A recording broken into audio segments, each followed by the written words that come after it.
The Council of Dreams is a 3-target boss fight in which you're using each of the characters' abilities to interrupt each other because they are very uncoordinated. Urctos' charge runs into his allies, interrupting their casts. Pip's transformation magic distracts his allies when they're not focused on resisting it, turning them into ducks. And the duck form is used to clean up Aerwynn's traps. Standing in these traps will also remove the enchantments of Pip. Getting used to using each of the boss's abilities against each other is going to be critical to taking down this boss. Also, make sure you take them down within 15 seconds of each other, or else they will just revive at 50% HP. Let's break all these bosses down and figure out how this fight actually works. So this is a council fight, but they do have separate HP pools. They also each have separate energy bars, and whenever one of the characters' energy bars reaches full, they will begin to cast their ability. But let's break down the basic abilities first because they're going to be important to understand. First off, Urctos does a cone effect in front of him. This puts a stacking bleed on anybody that gets hit by it, and needs to be soaked exclusively by the current tank. At 2 stacks, tanks swap off. His second ability is his barreling charge. After a brief delay, he will go charging forward, trampling anybody in his path, and then ending with a thundering impact. The thundering impact will do less damage the more targets that he trampled along his way. And all targets trampled will receive a debuff, increasing damage taken from the charge by 500%. Due to this, ideally you should swap your raid back and forth in 2 groups to take the charge, so no group gets hit while having that 500% increased damage taken. Controlling where he charges is rather important. Make sure to point him towards whichever character you are trying to have as your secondary target to damage down. You're going to alternate between pointing him at Pip and pointing him at Aerwynn, although making sure to point him at Aerwynn whenever she is casting her thicket. We'll talk more about that in the ultimate section.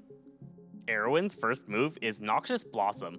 This showers the ground with blossoms that emit fumes, inflicting damage to all players every 3 seconds until they're destroyed. The air around the Noxious Bloom inflicts damage as well every 0.5 seconds to all players standing within. For the most part, you're just going to want to avoid these green zones around the map and not take any damage from them. Aerwynn's second ability is Poisonous Javelin, which is going to target random players, hitting them for nature damage and slowing them. This affects stacks. Upon removal, Unstable Venom then applies. A burst of poison damage erupts from the target, inflicting damage to other players within 10 yards. So if you get the Poisonous Javelin debuff, you want to move away from other teammates so that you can get depoisoned and then cleanse that area without bursting down your nearby friends. Healers need to not be too quick on the dispel, and having a coordinated area for poison players to go to and then be dispelled is ideal for this kind of situation. Pip's primary ability is Polymorph Bomb, and this will turn you into a duck. While a duck, you're going to have the debuff Slippery, which reduces the nature damage you take by 99%. Whenever you run over one of the Noxious Blooms, you're going to eat that bloom and lose a stack of Slippery. Once you've eaten your fill of blooms, you're going to become satiated. After that, you're not going to be able to eat any more blooms, but you're going to get the ability to preen. While in the duck form, you're going to have 2 main abilities. Preen, which cleanses yourself of your duck form and turns everybody around you into ducks in heroic mode, and Quack, which will allow you to leap forward quickly for a burst of movement speed.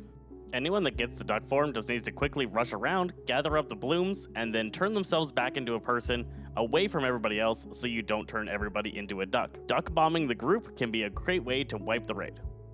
Pip's second ability is Emerald Winds. He summons a massive gust of wind, inflicting damage to all players and pushing them away.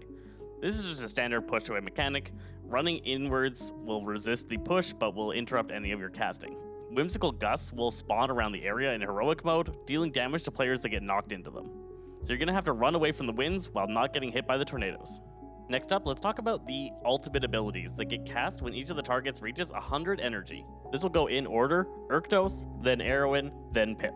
Throughout the fight, they always rotate through that order, and it takes quite a bit of time between different ultimates. Urctos' ultimate is Blinding Rage. He begins smashing the ground, doing 7% increased damage each time he smashes. If he is never interrupted, he will do a massive rage, increasing his damage dealt by 500% for the rest of the encounter. This is a wipe mechanic. He also gains the debuff Weakened Defenses, which makes him weak to duck magic. What this means is that if you have the preen ability on your duck form, and you run over to Urctos and activate it, you will turn Urctos into a duck. This will interrupt his rage and give you a moment of stunnedness. Aerwynn's ability is Constricting Thicket. She'll begin channeling green beams out to all of the players and doing slowing and damage over time. If this is not interrupted, she'll begin furiously hurling javelins at people, dealing significant damage over time that stacks. Using Urctos' barreling charge to slam into her when she begins channeling this ability is the only way to interrupt it. And if you miss, he'll begin charging again immediately to give you another shot, but it's usually a wipe just because of how much damage your group is taking. Song of the Dragon is Pip's ultimate. At 100 energy, he's going to put an absorb shield on everybody that has a unique clause that it can only receive damage from the corrosive pollen effect.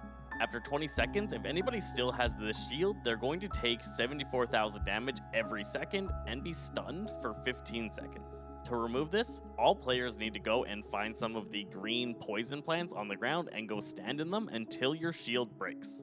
And with that, you know everything you need to know about taking down this boss. Now go, fight these guys, switch your targets around to make sure they all die within 15 seconds, and have fun with all of your extra loot from Council of Dreams.